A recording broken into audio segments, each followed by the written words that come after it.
होळी सणाच्या पार्श्वभूमीवर येवल्यात टिमक्या तयार करणारे कारागीर सध्या कामात व्यस्त असले तरी यावर्षी पारंपरिक टिपक्यांची मागणी घटल्याने त्यांनी नाराजी व्यक्त केली आहे. आधुनिक ढोल ताशा पथके मोबाईलवरील संगीतमुळे पारंपरिक टिमक्यांचे महत्त्व कमी होत असल्याचे कारागिरांचे म्हणणे आहे. पूर्वी हजारोंच्या संख्येने टिमक्या तयार केल्या जात होत्या, मात्र आता मागणी कमी झाल्याने कारागिरांच्या रोजगारावर परिणाम होत आहे.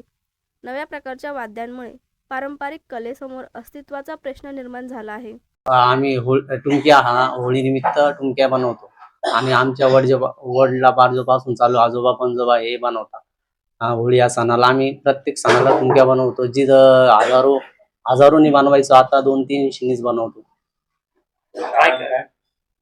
कारण आता मागणी झाली आणि प्लॅस्टिकचा ढोल ताशा हा माल आल्यामुळं आमची मागणी कमी झालेली आहे.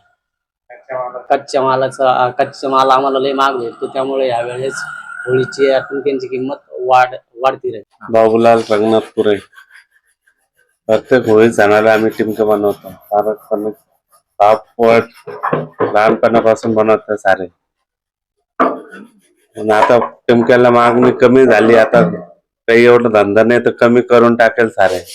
कारण हे ढोल आले, ताशा आले, घेणारे कमी झाले. आता लोकांना मोबाईलवर जास्त गेम खेळतात. परत काही मोठू पतलू होते असं काही बी खेळत राहतात, त्याच्यामुळे टिमक्याला कोणी विचारत नाही.